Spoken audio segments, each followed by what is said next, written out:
Hey everybody, welcome to this week's Q&As. It's Thursday morning, which is earlier than I would normally be recording these, but it's snowing out and I have a feeling that I'm going to be spending quite a bit of time cleaning up out there later. So I wanted to do these while I was fresh and while I had plenty of time. And also I wanted to start out by addressing the future of the Q&As, which the short version is nothing's going to be changing in the short term, although I might have to skip one or two in the coming months. If you'd like to hear me elaborate about that, stick around. If you don't care, that's totally cool. Just skip on to the next question on the Q&As. But if you do want to hear more on the decision for that, I read every single post and every comment regarding your suggestions on this. And thank you so much for taking the time to do that. I really was kind of curious what people's thoughts are on it. And all of you were so amazingly supportive that most people were just like, do what you got to do, but I like this or I prefer that, which is awesome. Thank you. And in reading through those, there were a couple things that I wanted to address that I thought were good ideas, but not quite a fit for me or not a fit for today. And one of the great ideas I saw was somebody had mentioned, well, why don't you treat this more like an educational thing and take people's questions and turn them into answers about that subject that you could list on a different channel or something. So if people have questions, they could just search there and maybe the answer was already answered. And from a nerd point of view, which I'm obviously a massive nerd, but that would be the right answer, except the purpose of all of these Q&As, at least from my perspective, has always been to make it feel like the person whose question I'm answering, or anybody who's just listening and enjoying it, are sitting across from me at a coffee shop or a bar or something, and we're just hanging out talking about this stuff, which is some other people's comments as well, as they liked the personal nature of it. So while that was a good idea, I really want all of these to always feel like they're just laid-back conversations between fellow retro gaming nerds, music nerds, whatever we are. I'm definitely a nerd. So, just a laid-back conversation where I try my best to answer them in detail, but, I don't want to read from a script ever. Sometimes I'll look up the answers right here while we're doing it, but I do want these to feel more personal. And while I do appreciate the suggestion, it was a great suggestion. It's not the goal of these Q&As. So even as the channel grows and the support grows, I still always want it to feel like a very just chill conversation. The other thing a couple people mentioned, which I was very humbled by, but a bunch of people mentioned raising the support tiers to a level where, you have to support at X amount in order to ask a question. And respectfully, that's not what I'm going to do today. And I hope that I never get to a place where I have to do that. Because while, bottom feeding trolls on Twitter love to call me an elitist gatekeeper, I think actions speak louder than words. And I've spent the past 10 years trying to include everybody all the time. Now, the unfortunate reality is, while I would love to do all of this stuff for free, you can't go to your landlord or your mortgage company and tell them how hard you tried this month. You have to pay them, which is why I have these support services up to keep all of this stuff going. But I still want to make it feel like everyone is welcome. And I know that's not at all the perspective of the people who suggested raising the tier. I know it was coming from a wonderful and supportive place, so I'm by no means talking down to you like that. I just mean that I still want this to feel like everybody is welcome, regardless of if they're in a position to support. And on other videos, not the Q&As, but on every other video I do, I spend probably an hour a day answering questions on comments and on social media. And I don't get to all of them. And I can't be your personal tech support. I can't answer 1,000 questions, but I do try to answer questions everywhere, no matter what. Only just not in the comments of these Q&As, because that would defeat the purpose of a supporter Q&A. Hopefully you all understand that. But someday, maybe if the support services grow too big and they just turn into like 2-3 hour Q&A videos, then I might have to raise the price for that, just because I think it would alienate a lot of people that don't want to sit through 4 hours. And, I do realize a lot of people already listen to them in their commutes, and, it's background noise, and then they just kind of perk up and turn the volume up if it's something they care about. And if not, it's just me droning on, just getting them through the day, which I love, by the way. It's zero negativity from that. But I think if it starts to pass a certain point, it's like, all right already, that's enough for 1 week. I only have enough hours of commute time. So that would be the only time I would raise the price. And I don't want to. And in fact, I would love to someday, win the lottery and cap all of the support services at $1 just to make, make everybody still feel like they're part of helping. But, that way I could take the brunt of it. But I'm not even remotely close to there now, especially because I don't do things like play by the YouTube algorithm and, and I don't shield products. It seems like I do sometimes because some products I love and I will talk about them as much as I want, but I really don't. I do all this stuff as honest and openly as I can, which basically means I'm going to be forever broke, which I'm fine with. That's my choice. I could go back to IT at any point and be bored to death, be missing all of you, and it's not what I want to do because it's frustrating sometimes. There's a lot of things that no one ever told me would be part of this, just running this thing, and it's very strange getting attacked on a regular basis online for doing such awful and horrible things like forgetting to list every single store that sells a product.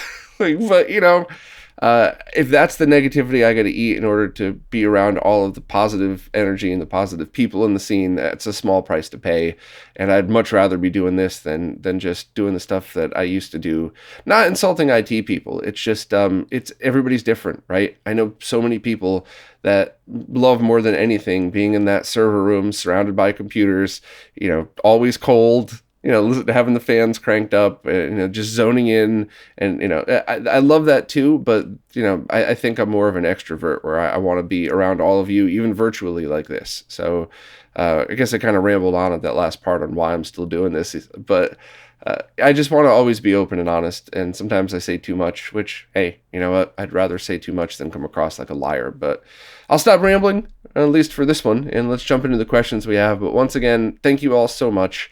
And, I'm going to try to keep it going, but I just very well might run into a spot where it's Friday afternoon and I go, my choice is to get a video out the next day for everybody or to drop what I'm doing and do an exhausted version of the Q&A where I might not be as as energetic as I like to be for these. And I think it's best for everybody if I skip those weeks, but I'm going to try not to. And if I do, it's really only going to be like if I'm sick, or if it's something like, it's there's a video series I want to be getting out soon. And I think that takes priority over everything I do because I think it's going to really be a much bigger picture thing, but we'll see. Starting us out over on Patreon, Nick had a couple of questions. First, they ordered the Otaku 10-port auto switch and want to know if it has the same problems I found with the 6-in, 3-out switch. And I would not be able to comment that unless I tested it, which I have not. It's not something where I could just look at it and say, oh, they switched the chip so it's fixed. It's something you would have to measure, and you need the right tools to measure it. You can't measure video voltages with a multimeter, and the easiest way to visualize this is like a DC voltage signal, something coming out of a power supply or a battery. If you put that on an oscilloscope, it's a straight line. And if you put a video signal on an oscilloscope, it's a square wave that has a maximum and minimum voltage, and that's what you have to measure in order to get the proper voltage. So think of an oscilloscope like a time machine that could slow everything down and snapshot it in a way where you could see the signal as it flows, and multimeters just can't do that, not even really good ones. Maybe really expensive ones can, but they're going to be about the same price as a scope, so it kind of defeats the purpose there. But without rambling. It's actually the second time I answered the question, and I got 10 minutes into the first answer. So let me just say that I will be going into test methods in a different video series because I want more reviewers to feel like they could confidently put up a review that says, hey, I tested this. I might not have a deep understanding of video signals, but I used this set of test methods, and here's what I found. Because I think a review like that would be equally as valid as the experts as long as you tell the basics.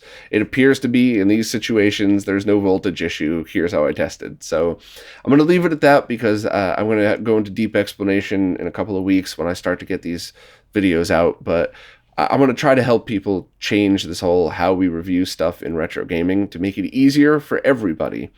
Now, you also asked about is it common to have a bad experience with communication and shipping with them? I don't like to comment on that stuff too much, but I will say that I've heard a bunch of people say that they've had communication and shipping issues with the Otaku stuff, and I try to be respectful of both sides. It's always been, even though it's like almost illegal to do this today, I've always been the type of person who naturally stops and listens to both sides. And I completely understand why a customer would be super pissed if, they bought something and haven't heard any communication afterwards and it's been a while. And I also understand what companies are up against with global part shortages, shipping crisis, shipping cost, and just being a small company trying to still make it. So I really don't want to comment more on that other than, the one good thing that we as consumers have, as long as we don't abuse it, is the protection for credit cards and for PayPal and stuff like that.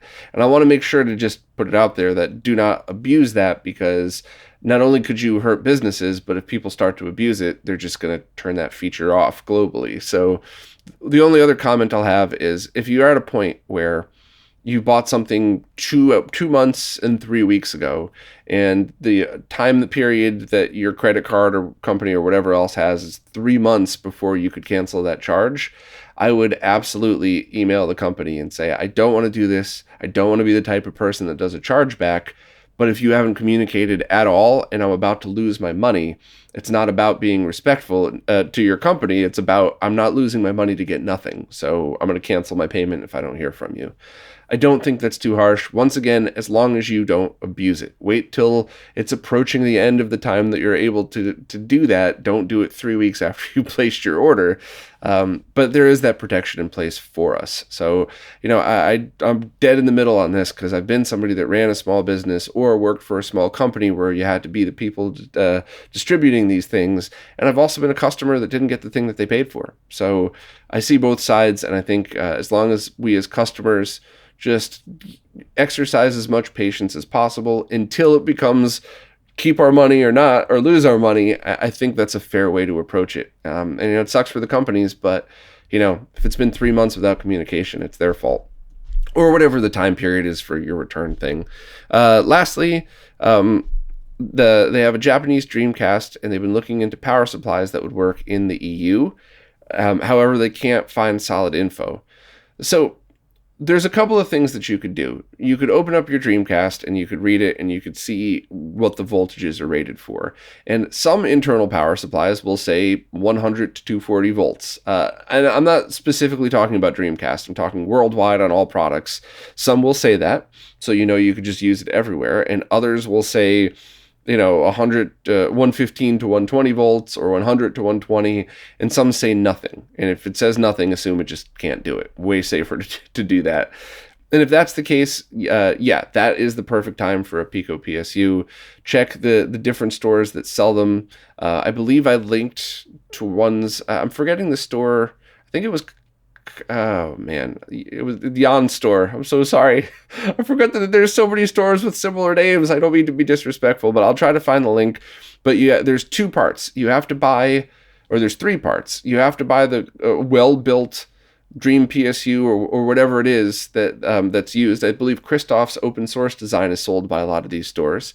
Then you have to get a good Pico PSU, because I've bought 3 of them, and I had friends who were experts in power look at them, and all 3 were wildly different, and the most expensive was not the best. So you have to make sure you get a good Pico PSU, and you also have to make sure you get a good external brick. The triads have been excellent, but you might need to get a different brand, so just always make sure to get a good rated brand, because if you get a great internal Pico PSU, you get a great internal conversion to use that on the Dreamcast, and you use a crappy wall wart, it just defeats the purpose. So I'll try to find links for you, and we'll go from there. But yeah, good luck with that. But just be careful with the power supplies and get them from good rated people.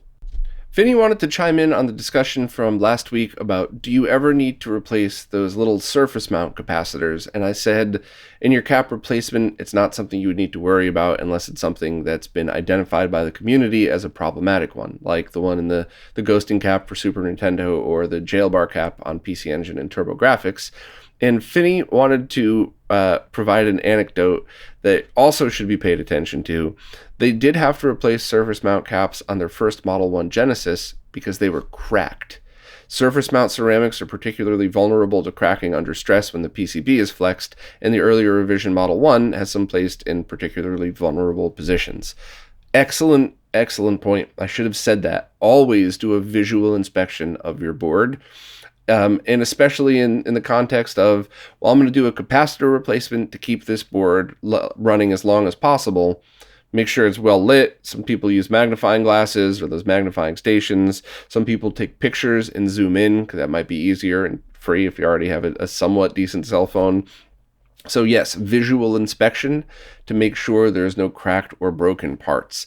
I feel dumb for forgetting that. So thank you very much, Finney, for letting everybody know. The Finney said the damage on that case was pretty blatant, so it was pretty easy to spot. And there's also some noisiness in audio, but I have had friends show me pictures of like hairline cracks and stuff like that. That if you just glanced over it, you wouldn't have seen. But if you used a magnifying glass in a well lit area, you could be like, oh wow, that cap's actually broken. So let me go get a schematic, figure out what the capacitance is, and order a new one. So excellent tip. Thank you for reminding us.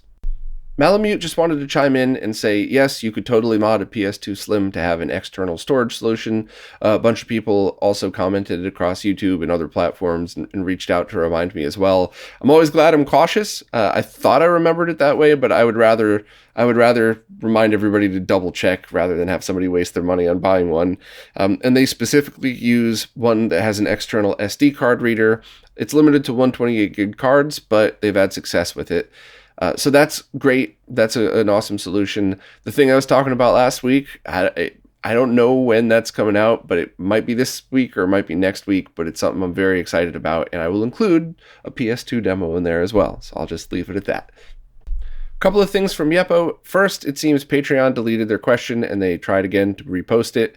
Patreon seems to randomly delete longer posts. I don't know why. I have no way to regulate that. So if for whatever reason your post disappears, chop it up into two, or do a main question and then have your like a short 2-paragraph and then have replies to your own question as the rest of it. Just some suggestions. I'm really sorry. There's nothing I could do about it. There certainly isn't a setting I could change to help fix the issue. But anyway, on to your actual questions. First, they tried the new open source scan converter and wanted to export all of their profiles, and they weren't able to read that in a Windows 7 or 10 machine. So that's a good point, one that I completely forgot to bring up. If you want to do something like you get yourself a cheap old micro SD, you back up your profiles to it, you put that in a different OSSC to import them, that's all you need to do. But if you're looking to copy them to your computer, then yeah, you would have to use some kind of method that could read a Linux formatted drive.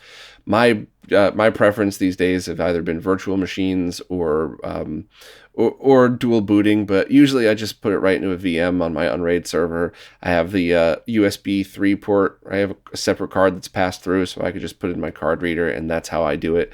But any way that you could read that stuff, I believe Macs will read them as well. So good point. I forgot to bring that up. But you don't need that stuff to back up and restore. You just would have to have an extra SD card, which if you have a bag of old ones laying around, that might even be easiest. So back up your profiles to SD card number 1, use SD card number 2 to flash the latest firmware for whenever the next one comes out, then put SD card 1 back in to import, or if you get multiple OSSCs, or if you're sharing with friends.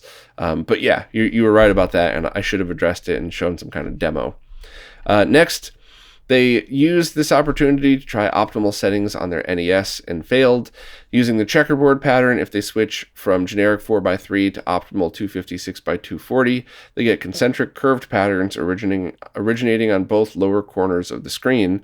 They could set the sampling phase so that it disappears, but by then the checkerboard is a near uniform gray with 45-degree diagonal chromatic aberrations across the whole thing. I don't really understand why that would be happening. So if you're using composite video, you're never going to get a good phase dialed in. Even if you go through a Core U, if you pass it through a retro tank with a good filter, and no matter what you do, it's totally not going to happen. S-Video, you could come close, but if you have an RGB modded NES and you're trying to do this, it's been the opposite for me. I don't really have that many issues. There could be other things wrong with your setup. The mod could have unshielded cables. You could be using an unshielded cable. You could be mixing and matching maybe your Super Nintendo cable that you're using has the capacitors in it, and so does the NES RGB. There's a lot of outside factors to that, but generally speaking, when you load up the correct profile, which is, not putting you down, and anybody could make a mistake, but download like the Firebrand X profile for NES or something like that, and use the methods that I showed using the web interface. Load that up, and then all you would need to do is set phase at that point, especially if you're using the 240p test suite for it and everything else. I just don't really get issues like that. I have on other consoles, but not really on the NES. So I would think that there's something going on in your setup, and just double check that you're using the right profile, and that you're using the 240p test suite, not a random like a test pattern that you may have downloaded, just to be safe on that. And lastly, the original power supply of their Atari 2600 seems to be slowly dying. It has 3 flathead screws with slot drives. Can they open it up to fix it? And I would say try it. Obviously don't open it up when it's plugged into the wall. Always going to put out that stupid safety PSA. But yeah, open it up and see. If you identify a capacitor in it, you replace it with one of equal or greater voltage value, but identical capacitance. See what happens. If not, I would grab one of the triads with an adapter on there, because that would just also be a way to completely solve the issue. But, I like keeping original as much as possible too. So if it's as easy as opening it up and replacing the cap, do it. I did it on almost all my Genesis power supplies just for peace of mind, and I'm glad I did it. I do still tend to use the triads because they're right in a box next to me and they're super easy and work on almost everything, but at least you have the option if you want to keep the original. Jason Lozen said they recently modded their Atari 2600 for Composite, and while it was a success, their gcomp switch no longer recognizes the signal. They have no issues with the RetroTink 5X, or if they plug it directly into a CRT. Any idea why the gcomp would have issues? They don't have issues if they use their NES via Composite. Well, I would first just double check that the same cable, your composite video cable you're using for the NES, also, use that one for the 2600, just because you never know. But other than that, I would have almost no guesses to this. If you had access to an oscilloscope, you could try to throw on an all-white screen on, or color bars are already better, but are always better. But if you had some way to measure it on a scope, you could see that maybe it's too low voltage, so the gcomp isn't detecting it, and in which case you would just have to redo the mod. And respectfully, something could have actually gone wrong with the mod. And don't forget, too, that CRTs are incredibly forgiving pieces of technology. If you send it an analog signal in the correct frequency range, it'll probably display it, regardless if it's the wrong signal or not. As long as it's the right as long as it's not over the voltage it can handle, and as long as it's in the right frequency, a CRT will work. And also, Mike with the RetroTink 5X, I believe, tried to add a lot of tolerance in there, but I have no idea why it wouldn't work with the gcomp. It could just be the auto sensing isn't sensing that something's going through that port. So that would maybe be voltage. I don't know. That's a tough one, though. I would double and triple check the mod first and make sure you didn't do something that I've done a million times, like use 750 ohm resistors when you're supposed to use 75. So that would obviously drop the voltage way too low. And some basic stuff like when you plug it into your CRT, is it significantly dimmer than the NES when you plug that in? And if that's the case, it goes back to the mod. But I've never encountered that before. So yeah, I would just double check everything and double check multiple ports of the gcomp switch just because. Tonal Assassin is still tweaking their setup that we've been talking about, and I do appreciate the follow-ups because I like hearing feedback like this, but it seems that the EasyCoo splitter, the HDMI splitter that I reviewed and said I had good experience with, worked well, but their monitor, along with any splitter, seems to be wonky for a second every 2 or 3 hours, only when there was a splitter between it. So that's something that I haven't run into, but that's something that also I wouldn't be able to test a lot because I don't often do captures that last that long. When I'm doing the testing, captures last minutes at a time. And even when I'm doing live streams, it's rare that mine go over 2 hours. So, for playing games and stuff like that. So that's an interesting one. And that might be a whole number of different things that I probably couldn't even recreate. So, if blinking out for a second every 2 or 3 hours is an issue, I understand wanting to go a different route, but I don't know how much that would bother me. I think personally, if I was like at a boss in my favorite game and the signal blinked out and I lost, like I'd be livid and I would never trust the equipment again. But if I was, if I had just saved and I was wandering around and the screen blinked out and I died, but I was right back where I started, I probably would think, who cares? It'll just happen every now and then. So that's going to be up to you to decide completely. But you did say that you wanted to try the other side of it, where you split the signal on the analog side and then use any of the other equipment to just go straight through. So you have an analog splitter where you take maybe one composite video into your TV and one composite video into a retro tank, and then the tank into your streaming setup. Doing it that way, there should be zero signal drop on the CRT ever, unless there's a power outage. And if there is a drop in streaming somehow, then it's not as big of a deal because you're not killing your game in the middle of a gameplay.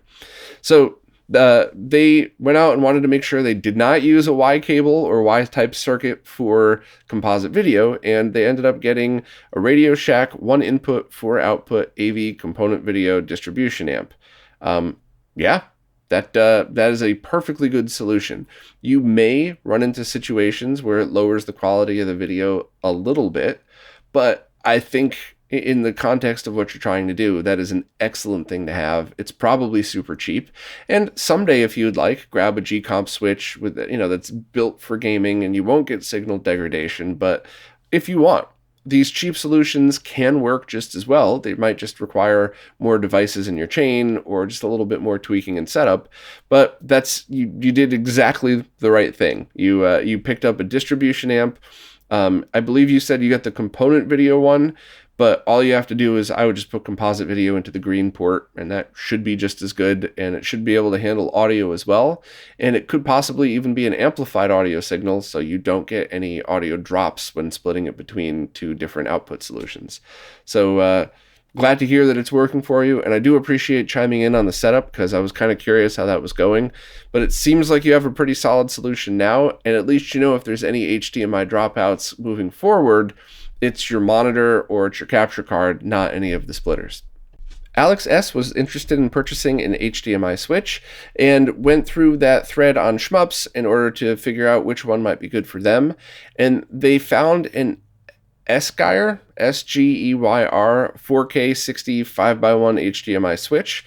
And for their setup, it's been great, not too expensive at $40 right now. And they just wanted to post their feedback. So thank you very much. I do like hearing about stuff like that works. I've personally had excellent experiences with 5x1 or 4x1 switches. The worst thing that's happened is I have to sometimes power cycle them when switching resolutions on the OSSC, but for the price, they're good. The problem I've always had is with matrix switches. So 5 in, 2 out. Some of those just won't pass audio at all. And, some of them, they'll pass audio for a week or two, and then I'll turn on the setup and the audio's gone forever, regardless of what the switches and the settings are. So yeah, it's hard. It's hard to find consistent, cheap equipment. I imagine if you bought some pro level $2,000 switch, or if you bought one of those $500 HD Fury ones, they'd probably be consistent, but that's not really what most of us are looking for. So thanks for sharing your experience with your Switch. I generally would say that they're pretty safe to use, except the matrix ones are the one, and ones with a lot of inputs, like an 8-in switch are the ones that a lot of us in gaming are looking for. So, keep the recommendations on the smaller ones coming. But if you have your feedback on the larger ones, especially, maybe consider posting in that thread or in any other discussion topic that encompasses stuff like that. Alan Bingham has some questions about a jailbroken 3DS, and I want to start by saying I am not a 3DS modding expert, and you should take what I have to say with a grain of salt, but I do have enough knowledge and experience to give some general info about this that might help point you in the right direction. But they just jailbroke their 3DS for backup and all the right reasons, and they've read on some places that jailbroken 3DSs can accumulate junk data and gradually decrease in performance over time, sometimes resulting in killing the console altogether. And they've experienced a couple of recent occurrences where a DS game glitched and they had to reboot their console to get it to work.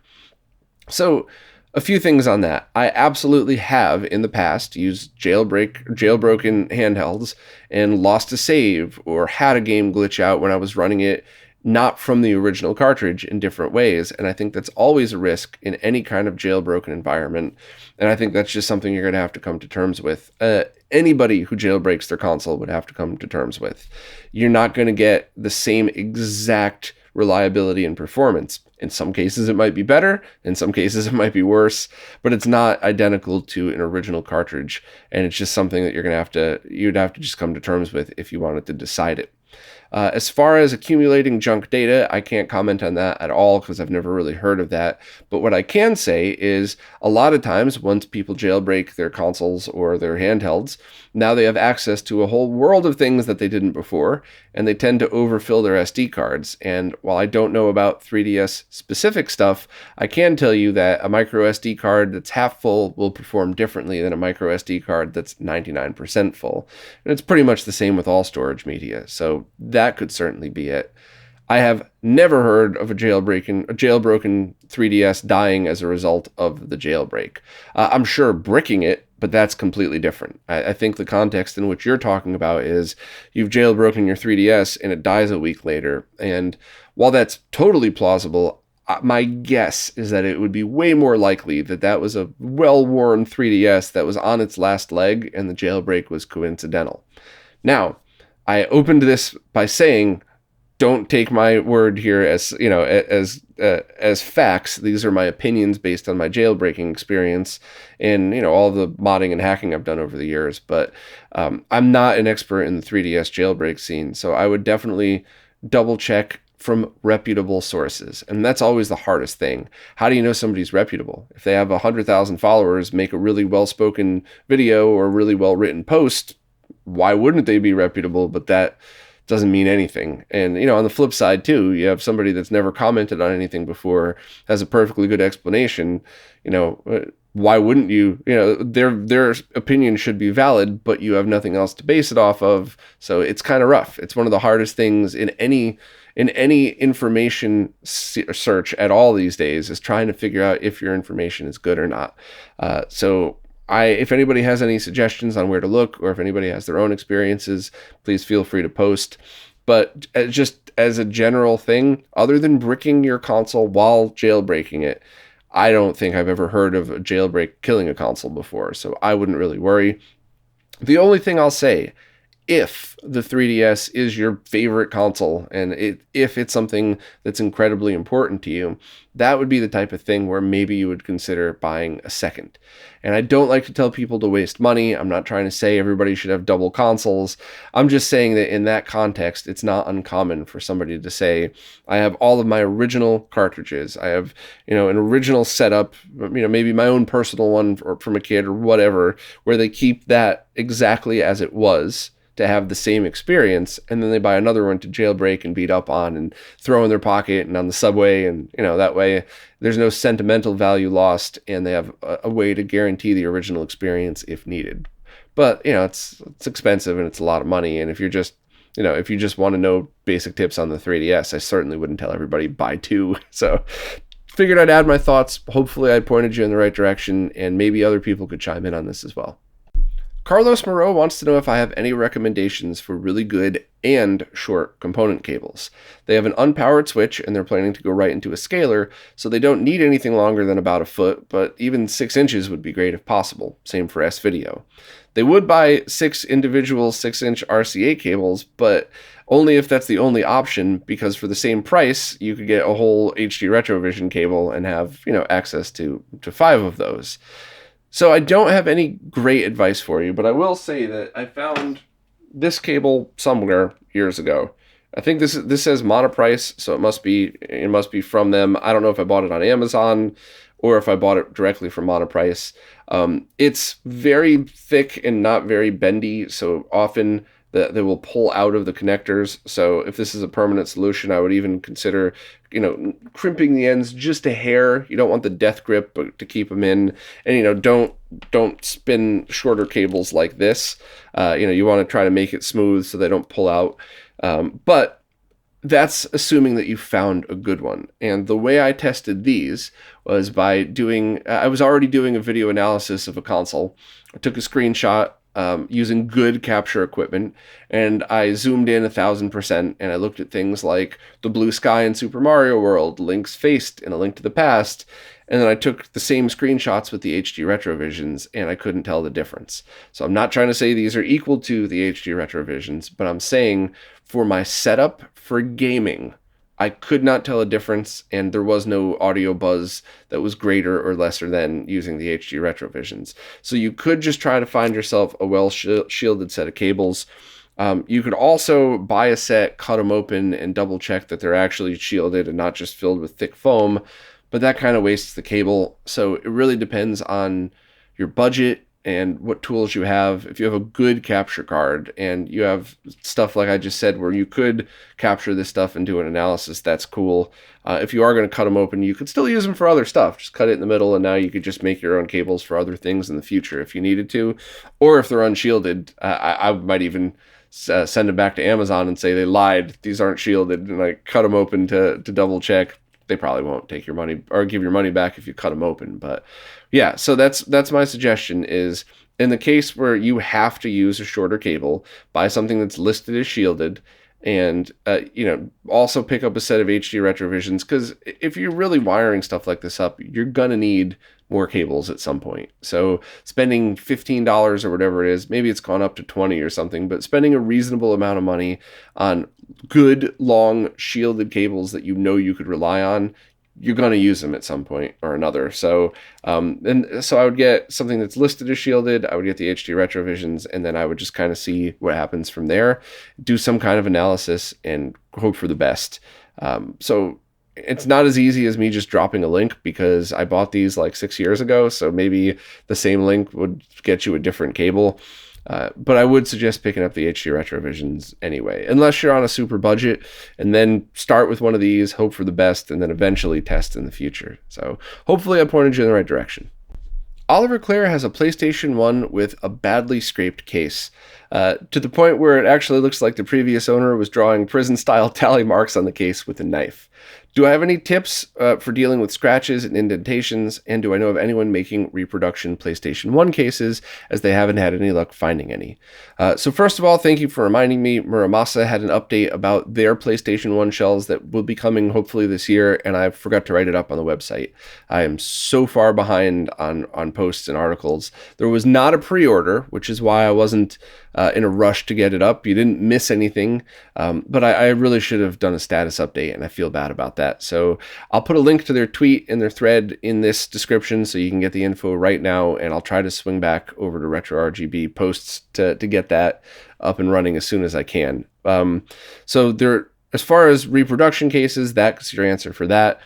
As far as what to do with this shell, it's my opinion and not fact. Don't take this to heart, but it's my opinion that when a shell is damaged beyond reasonable repair, now's the time to have fun.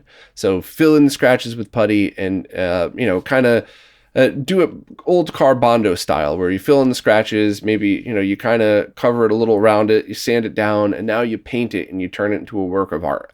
And once again, only my opinion, when people take mint condition shells and do paint jobs on them, I'm always like, it is a beautiful piece of art, but you've also ruined a mint condition shell. I love that stuff for yellowed shells. I think that's a perfect way to modify a shell after it's been yellowed. And it'll probably last longer than trying to do a retro bright on it. If you had some crazy mod you wanted to try where you drilled holes in the case and had external connectors, now's the time to Swiss cheese your case, because it's already in bad shape. So my suggestion to you would be, look into the replacement cases, and if you wanted to, if you were an artist, have fun with this one, because if it's already damaged beyond repair, then you might as well just do whatever you want with it. So, I always try to make that clear and over-explain, because I just have seen so many consoles over the years with Swiss cheese holes in the back, because back in 2003 it was cool to drill out holes for composite and individual audio jacks and S-video and put LED light strips or whatever the hell we used to do to consoles. That drives me crazy because you had a mint shell that was now damaged beyond repair because you put some jacks in it. Whereas this is the opposite, right? It's already damaged. Do whatever the heck you want. Have some fun. And, you know, if you wanted to practice painting consoles, maybe now's the time. If you wanted to try to do a different design on one thing, just have some fun with it. But I'll leave the link to Muramasa's post to see what else is available and when it's coming. Quantum Guitar has an excellent question that I have zero answer to. They want to know if I had any advice relative to replacing lithium-ion batteries in rechargeable handhelds when OEM replacements or upgrades are no longer available. I've got nothing, and I would like to fix that because that's a huge problem with PSPs. It's going to be a problem with Wii U controllers and everything else. And it's approaching the time period, maybe not yet, but it's approaching the time period where we should be removing these batteries from these handhelds and consoles or whatever else in case they expand like they do with the PSP or in case there's any other problems. And people need to know how to replace them and what to replace them with. So I have no experience with that. I've had bad experiences with PSP stuff. And I would absolutely love to try to have some link I could send people where I say, go to this store, make sure to use this link and buy this model, and that's perfect. But I got nothing. So this is certainly something I would like to see in the upcoming wiki, just a basic, like, here's a list of approved model numbers for those lithium ion batteries. But if anybody knows of a repository that exists now with this info, please let me know and I'll pin the comment, add it to the description or whatever else, because it's a problem that we're all going to run into soon. So we might as well just get on it now. So thanks for the question. Sorry, I got nothing. Christopher Dale wants to know if the Majesco produced Game Gears have the same faulty capacitors as the older variants. I think so, but I think it's smart to treat them all as if they do. So at the very least, lay down a towel so you don't scratch it, get the right screwdriver, carefully open it up, and do a visual inspection with some light. You could use your cell phone light, whatever else, and a magnifying glass, or use another light and take a picture of it with your cell phone, because you're not just looking for caps that have exploded and leaked all over the place. You're looking for leaks underneath the capacitors, just pushing out around them. And I think it's decent advice to say, let's treat all Game Gears as if they're ticking time bombs, open them up and see. And if I'm wrong about that one, that's something I'm comfortable being wrong about. Telling people maybe you should just open it up carefully and do a visual inspection, that's a mistake I would be proud to make if it was a mistake. But I think that's a smart move. And I think for a lot of these consoles, maybe that's a good move if it's your favorite and you want to make sure to preserve it. As long as you're careful, you put it down on a soft surface so you don't scrape it, or the screen in the case of handhelds. Open so carefully, look in there. If you're patient, no harm could come to that. And I think most people who care about their consoles would rather waste 20 minutes opening it up to check than they would going, it's probably fine, and then having it die a year later. So that's just my opinion on that one. Do as you see fit with your consoles, but if it were me, I would pop it open just in case. 60 frames per second wanted to know if there's any excellent sources for replacement carbon dot membranes for original controllers. They tried some Super Nintendo ones from a reputable seller and found that while they are admittedly functional, they feel bad to use. And even Nintendo seems to have a rough time with consistency because their SNES Classic controllers felt perfect to them, but they've heard that their Switch Online branded ones are uncharacteristically stiff compared to the original. So I have a couple of answers to that. I have bought those membranes from reputable sellers, and I bought 10 of them and 9 were perfect and 1 was garbage. So I don't know if it's just a global consistency issue with making those, but it would make sense if it was, because they're not manufacturing them in quantities of millions like they used to. So the quality control probably isn't as stringent, and it would make sense that no matter where you get them, they're not consistently perfect or close to like they used to be. So, I got no real answer on where to get them. I would just keep buying them from reputable resellers and just giving feedback. If it's a little stiff, maybe I'm not saying this is your case. I'm just saying maybe it's that you're used to something that's 30 years old and is now squishy, and the new harder one is how it's supposed to have felt when it was new, and you're just not used to that. I'm not saying that's what's happening to you. I'm just saying that's plausible, and that's something that you probably would want to prepare for just in case. But if you have something where you install it, it's clean, it's done right, but like you hold down the right arrow and sometimes it runs and sometimes it doesn't, that's a problem. And I've run into that before where I cleaned, I did my whole controller cleaning like I showed one of the first videos I ever put on YouTube where, I use Goo Gone to make sure that anything that's in the cracks, even dust that has been sitting in there for years, that's all out. Then I use dish detergent to clean the Goo Gone off, and then I let it dry with compressed air, and then, let it dry in indirect or direct sunlight just for a short period of time just to get all the extra moisture out. Don't leave it all day or else, you'll ruin the case if it's in direct sunlight too long. But I've done all that, cleaned it up, cleaned up the circuit boards with isopropyl, cleaned the cable, put the new pads in, made sure they were lined up perfectly. And I ended up taking it all apart and putting the older worn pads back in because I didn't like anything. The buttons would stick. It didn't run correctly. It was just terrible. And I had that happen across the board, from cheap ones I bought for $1 to, ones that were only like 3 or 4, but came from a reputable reseller. And once again, I've had that where I bought a pack of 5, ended up throwing one set out, and the other 4 were perfect. So I think it's just a problem that we have to try to work around, and maybe someday somebody will figure out exactly why this is happening.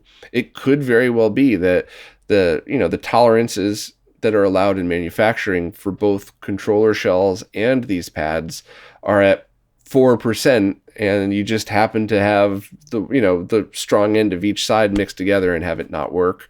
There's a bunch of reasons for it, but that's kind of just my thoughts on the whole thing. And if anybody has a source that they know is always bending over backwards to get it right, let me know. I know Luke from Console 5 always tries his best, but he's also not manufacturing these. He's at the mercy of the suppliers. And it's totally plausible for a store to get 30 batches over the course of 10 years of perfect anything, and then batch number 31 you have issues. Like, there's always that chance. So I'm not putting down any store. I'm just saying, there's the more info we learn about this, the better for everybody. And I do hope that we get more reliable membrane replacements, or more reliable ways to figure out why they're not always the way we want them, so we could tweak it to our liking. A couple more from Alan Bingham. I'm going to answer the controller question first, and I think you may have misunderstood the info, so I'll just kind of explain my thoughts. But Alan was talking about using Bluetooth over RF wireless technology, and in the context of the controllers that you buy for retro consoles, like the 8-bit DOs and the retro bits, I would always try RF over Bluetooth because of the way those are designed and because of the way the Bluetooth protocol works. I've had much better experience with those, and I think the Porkchop Express Mr. Latency test has proven the exact numbers of a lot of those controllers, and it's shown that all of our testing was accurate because it's tested it in a different way. So for me, in that scenario, yes. However, you have projects like Blue Retro, which tweaked their code to work with specific controllers to lower the latency in that. So you might actually end up with a scenario that you use Blue Retro and a more modern controller and have less latency than an RF solution. I know they changed the firmware and stuff, but I thought the Retrobit wireless RF was very laggy, even though it was not Bluetooth. So it really depends on the total setup. And I'm not throwing shade at Retrobit. I love their wired controllers, and I've heard there's been firmware updates for the wireless. So I'm just giving my experience when I owned it personally. So it really just, there is no preference anymore from Bluetooth over RF as far as a protocol. It's the total solution. And the general rule of I don't want to use Bluetooth with retro was only encompassing the solutions that didn't tweak it for latency. Now, what you did mention is now that I'm out in the burbs and I don't have all of the wireless interference I had in the middle of Manhattan, do I have a different thought on that? And no, it still stands. I still want to use a wired controller when possible, just because I don't want to think about it. I don't want to have to think about, maybe my microwave is cracked and when I turn it on, it kills my wireless connection to my console. I don't even want to think about it, but that's my preference. So I would just, no matter what controller you use, or no matter what combination of stuff, check the Mr. Controller latency sheet. I will, as soon as I could find a moment of free time, do a live stream where I test myself and I teach other people how to build a kit and use it. I'll probably skip the kit building part and just teach people how to use it, so we could just get more data for these things. So the overall, I would love to see it not say, do use Bluetooth, don't use Bluetooth. I would love the end result to always be, just check that sheet, which is proven measurements, to see what's the best combination, and understand that if you're in a heavily wireless trafficked area, you're probably going to get worse results than if you're out in the middle of nowhere or something like that. And also, you asked a few months ago about what I suggest with PSP batteries and how I said to remove the battery if you weren't playing for extended periods of time. I still stand by that one. If you play it a couple times a week, you're fine. Keep an eye on it. But if you play it a couple times a month or less, take the battery out when you're not using it so it doesn't expand and crack the plastic or do any other harm. However, Alan wanted to know what's the safest and most efficient way to store it. And I would approach this from just basic electronic storage. No extreme temperature, so nothing that's going to go way below freezing or super hot. No extreme humidity, and keep it in a place where if you don't use it for a year and it does expand and pop, it's not going to leak out and ruin everything else around it. So, a thick Tupperware case by itself where you leave it cracked, so there's there's airflow in there, or just leave the top off, I guess, and just isolate it from other things in a way where it's not going to ruin stuff that matters to you, and no extreme temperature, and that should be it. Jason Guffey wants to know why some ROM carts are far more expensive than others. Is it cost of goods? Is it development? Is it manufacturing? And I think it's a combination of all of those, but I think the number one factor is the chip that's used in it. So a ROM cart that's like the Mega EverDrive X3 versus the Mega EverDrive Pro that can do Sega CD, that's a completely different set of chips that requires totally different development, and everything about it is wildly expensive. So that's a pretty easy example in that if you just, tried to make one yourself, just in creating a bill of materials, one would be far more expensive than the other. So that's certainly a factor. I don't know if it costs more to have a lot of the finer pitched surface mount stuff added than some of the easier stuff. I don't think that would be a massive cost, but it would factor in. And of course, development time is something a lot of people tend to overlook. And I mean that respectfully. It's just, if you've never been in a dev environment, it's easy to just say, well, this thing only costs, $80 to make. Why are they selling it for $200? Well, if it took months of their life to make this and they continue to support it, that's got to be something that factors in that a lot of people just don't get, or they just feel like being assholes about, which is not what you're doing, Jason. Just explaining other people, and their very odd take on how things need to be near free or else you're getting ripped off. And other times people make things more expensive just because they can. And that's a general statement. I'm not talking about ROM carts specifically, but very often you'll see something come out where they're the only person making it, and it's too cheap. It's far too cheap. And then they realize at the end of the year, all of these expenses come out, and they have no idea that they barely broke even, if at all, and they should have been charging more the whole time. And I've also seen the flip side. I've also seen people see that. They've witnessed people lose money on a project because they didn't compensate for everything else that goes into it, because there's so many factors when you sell something that you just don't ever expect until the end of the year. Different tax brackets, shipping costs, any kind of failures, returns, labels, bubble wrap. There's so many things that you just would have never expected until you start doing it. And I think a lot of companies look at that And then they would say, well, this is also the only one available, so let's jack our prices up, and then we'll see what happens. Maybe when competition comes out, we'll lower them. Maybe we'll just keep them because whatever, if you want to buy it, you got to pay the money. And I get it. It's not how I would do it. I would personally find a happy medium, but when I've seen so many people lose money, I've had less annoyance for people that charge a little too much because I've seen so many people charge too little. So yeah, I mean, the answers to your question are luckily pretty easy this week, in that cost of goods is a giant factor for all of this stuff. Development time should always be factored in, and it's something that we should be happy to pay a fair price for. And some people just price their stuff expensive because, they want to be the high-end version. And I think that applies for everything that we buy electronics, but specifically about flash carts, yes, cost of goods is a huge factor in how a lot of these things are made and why the prices are what they are. Well, that's it for this week. If you're new to these Q&As, ask any question you'd like wherever you support in the latest Q&A post. The way these services work, I can't really figure out what's a new question on an older post, and I also just really like, as you see here, scrolling through in real time and answering the questions as they come. So any questions you have, please ask. If I miss your question, it's always a mistake, so please either re-ask or just DM me if it's important. I may have missed a few this week because I read through their questions or comments on the Q&A thing, but missed the actual question they had, so my apologies if that happened this week. Just please re-ask again or DM me and I'll get to it.